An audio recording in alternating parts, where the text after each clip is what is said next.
senang rasanya menjumpai Anda semua. Saya Eliana, mahasiswa Magister Pendidikan Dasar UHAMKA dengan dosen pengampu Dr. Haja Isana El Kuluko MPD akan memaparkan cara mencegah kekerasan seksual di dunia pendidikan. Sebelumnya jangan lupa subscribe, like, komen, dan share agar semua mengerti tentang kekerasan seksual.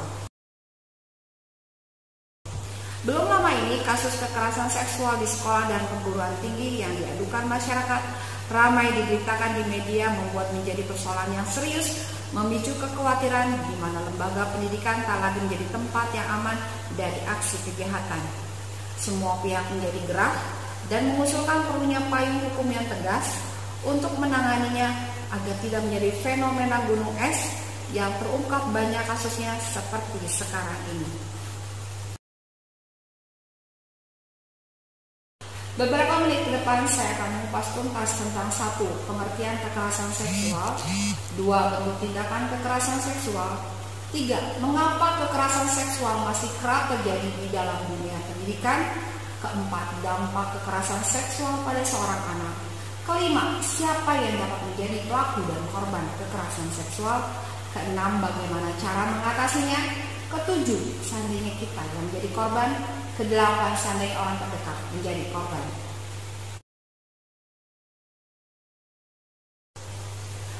Satu, pengertian kekerasan seksual.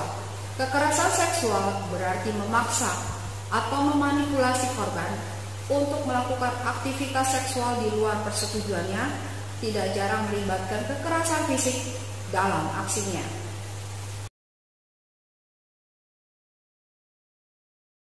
2. Bentuk kekerasan seksual. 1. Perkosaan. 2. Intimidasi seksual termasuk ancaman atau percobaan pemerkosaan. Yang 3. Pelecehan seksual. 4. Eksploitasi seksual. 5. Perdagangan perempuan untuk tujuan seksual. 6. Prostitusi paksa. 7. Perbudakan seksual. 8. Pemaksaan perkawinan termasuk cerai gantung, 9.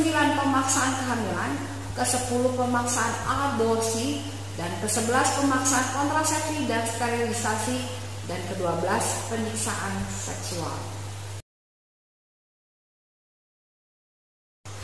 3. Mengapa kekerasan seksual masih kerap terjadi di sekolah-sekolah atau di lembaga pendidikan lainnya? 1.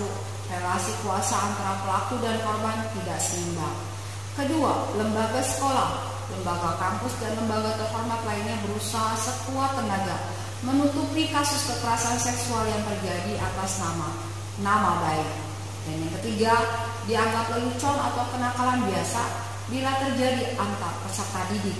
Dan yang 4, pendidik lebih dominan daripada peserta didik, di mana peserta didik mendapat iming-iming dan ancaman. 4. Siapa saja yang bisa menjadi pelaku dan korban kekerasan seksual, yaitu pelaku kekerasan seksual di dalam dunia pendidikan. 1. Pendidik, kepala sekolah, guru dan dosen. 2. Peserta didik. 3. Orang luar, pedagang di halaman sekolah atau orang asing yang masuk dalam lingkungan pendidikan.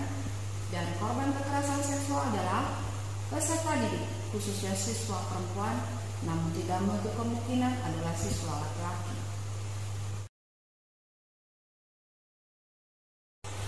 Dampak kekerasan seksual pada seorang anak. 1. Anak terlihat murung dan tidak semangat untuk menjalani hidup. 2. Berbicara atau bertanya tentang pelecehan seksual. 3. Berjalan dengan tak biasa. 4. Menunjukkan perilaku seksual yang melebihi usianya. 5. Melarikan diri dari rumah. 6. Sering mengalami mimpi buruk. 7. Prestasinya terlihat menurun karena kekurangan kefokusan dalam belajar. 8. Mengompol di celana. 9. Adanya perubahan nafsu makan dan suasana hati. 10. Sering menangis. 11. Perut membesar karena hamil. Dan 12. Merasa sakit di area genital karena penyakit menular seksual. Bagaimana cara mengatasinya? 1. Edukasi seks dan kekerasan seksual. 2. kita perlu tahu apa yang harus kita lakukan ketika ada serangan. Ketiga, usahakan untuk selalu waspada dimanapun dan kapanpun. Keempat, jika mendapat ajakan seksual, katakan tidak secara tegas. Kelima, jangan takut untuk speak up dan tegas. Keenam, bantu korban kekerasan seksual melalui tindakan dan dukungan. Dan 7, diterapkannya Permendikbud nomor 82 tahun 2015 tentang pencegahan dan penanggulangan tindakan kekerasan di lingkungan satuan pendidikan. 7.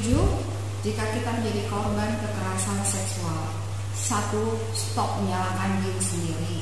Kedua, jangan segan dan takut melaporkan kejadian itu, dimulai dari orang-orang terdekat seperti keluarga. Ketiga, untuk kamu yang sudah lama menyimpan masalah ini, ada baik mencari bantuan dari orang-orang terdekat untuk memberikan dukungan ataupun bantuan psikolog jika kamu merasa membutuhkan dukungan untuk psikis dan mental secara profesional. 8. Jika teman menjadi korban kekerasan seksual. 1. Pada korban pemerkosaan, upayakan untuk menginformasikan kepada korban untuk tidak membersihkan diri atau mandi terlebih dahulu sebelum melapor atau melakukan visum ke rumah sakit. Atau seandainya tidak langsung melapor, simpan pakaian korban atau pakaian yang dikenakan korban pada saat kejadian berlangsung di dalam kantong plastik. Kedua, untuk kepentingan laporan kepada penegak hukum, bantulah korban untuk mengumpulkan atau mendokumentasikan sebanyak mungkin bukti-bukti. Yang ketiga, berikan dukungan tanpa mengambil alih pengambilan keputusan korban, hindari sikap menekan dan memaksakan. Yang keempat, jaga privasi korban dengan tidak menceritakan kejadian yang menimpa korban ke pihak lain tanpa persetujuan korban. Ingat, andai kita menjadi korban, tentu tidak ingin peristiwa traumatik tersebut disebar ke publik. Kelima, dorong korban untuk mencari dukungan dan bantuan. Bila memungkinkan, dampingilah korban untuk mencari dukungan ke individu atau lembaga layanan yang bisa membantu korban. Yang terakhir, berikan bantuan yang dibutuhkan, misal tempat beristirahat dan berlindung dari hal lain yang dibutuhkan korban. Berikan sikap yang menunjukkan empati dengan mendengarkan, mendukung, dan mempercayai keterangan korban. Sahabat, akar masalah munculnya kekerasan seksual bukan semata karena libido dan hasrat seksual belaka, tapi karena pengaruh relasi kekuasaan antara pelaku dan korbannya. Maka jangan beri celah sekecil apapun untuk meloloskan pelaku dari jerat pidana, tapi juga jangan mengesampingkan korban yang perlu layanan dasar hingga pendampingan. Tindak tegas para pelaku kekerasan seksual. Harapan saya tidak terjadi kekerasan seksual lagi dalam dunia pendidikan. Sampai jumpa dengan tema yang berbeda. Salam.